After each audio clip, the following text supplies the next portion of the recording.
Je me tourne maintenant vers la députée d'Hochelaga-Maisonneuve pour un bloc d'intervention de 10 minutes.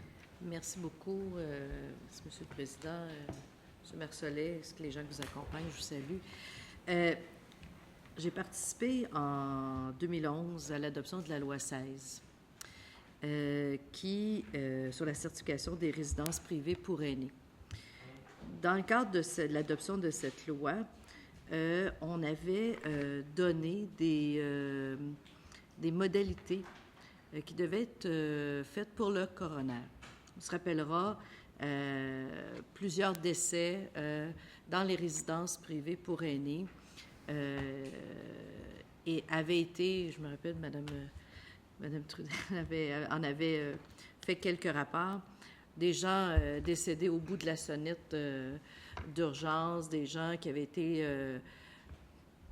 dont le décès n'avait pas été constaté comme suspect. Ça avait été l'expression qu'on avait adoptée à l'époque de l'adoption de cette loi-là. Et on avait fait la recommandation dans la loi, et c'est dans la loi, et je prends le texte du ministère de la Santé, là, qui était d'introduire dans la loi du coroner du motif de négligence comme l'un des motifs de décès entraînant un signalement obligatoire au coroner. Et ça avait été une longue discussion que j'avais eue avec Mme Nollet, votre prédécesseur, qui n'était pas du tout d'accord à avoir cette obligation-là dans la loi, parce qu'elle ne voulait pas investiguer toutes les personnes âgées qui mouraient. On avait essayé de faire comprendre que c'était seulement ceux pour lesquels on avait un doute, pour ceux qu'on avait un motif pour lequel on pouvait croire que cette personne-là n'était pas morte de façon naturelle, tout simplement. Et le gouvernement, par règlement, devait prescrire le contenu d'un formulaire.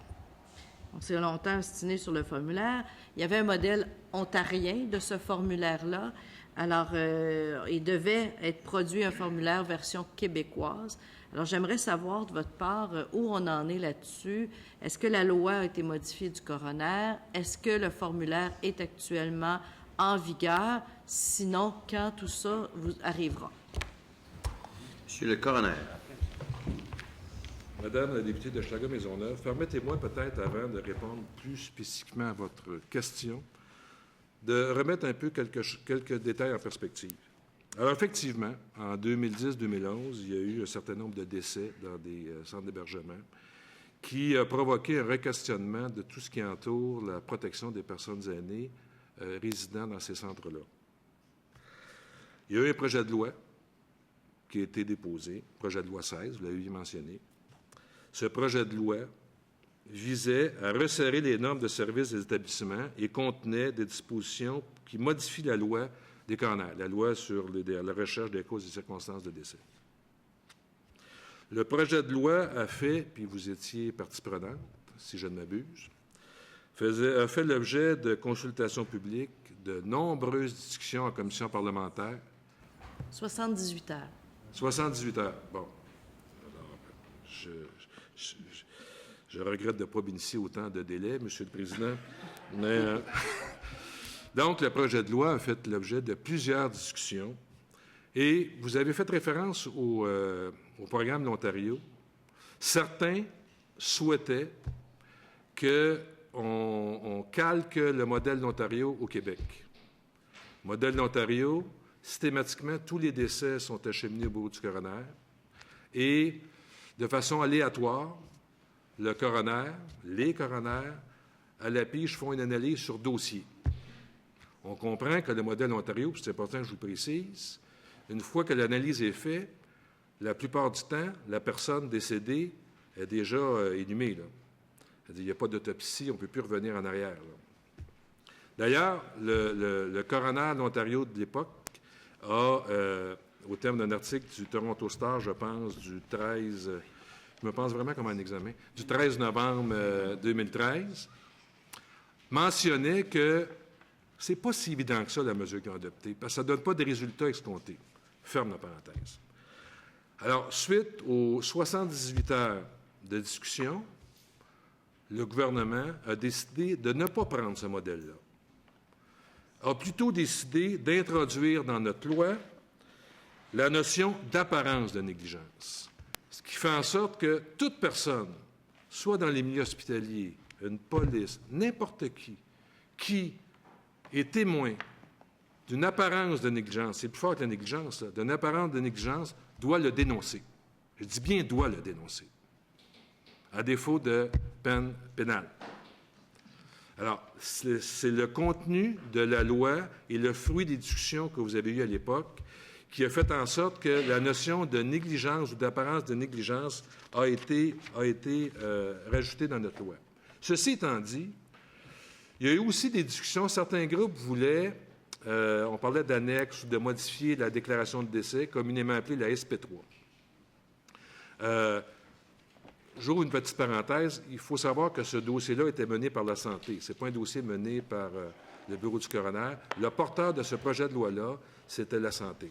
Alors, la SP3, au terme législatif, est dans le carré de sable de la santé, je peux m'exprimer ici. Alors, comme j'anticipais peut-être votre question, Mme Morin, j'ai communiqué avec la santé il y a quelque temps, peut-être 2-3 semaines, et je leur ai demandé où est rendu les travaux de mise en œuvre de l'article 27 du projet de loi, qui prévoyait l'adoption de règlements par le gouvernement. Je vous cite ce qu'ils m'ont dit. Nous avons collaboré, en fait, ils confirment qu'on a collaboré avec la santé et des travaux préliminaires pour mettre en œuvre l'article 27 du projet de loi 16. Et nous avons été informés récemment, ça c'est moi qui vous dis ça, qu'un comité de travail de la santé a spécialement été mis sur pied pour valider les orientations avancées et préparer un projet de règlement.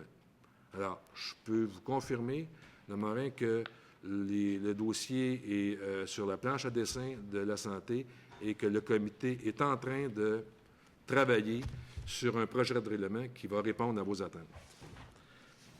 Par ailleurs, ça ne nous a pas empêché au bureau du coroner de donner de plus grandes informations au corps médical à tous les intervenants de l'importance que lorsqu'ils détectent une apparence de négligence, de nous en informer. Et à ce chapitre-là, encore récemment, il y a 2 semaines, il y a une personne qui m'a appelé, qui m'a mentionné dans 2 dossiers qui, selon lui, avaient apparence de négligence.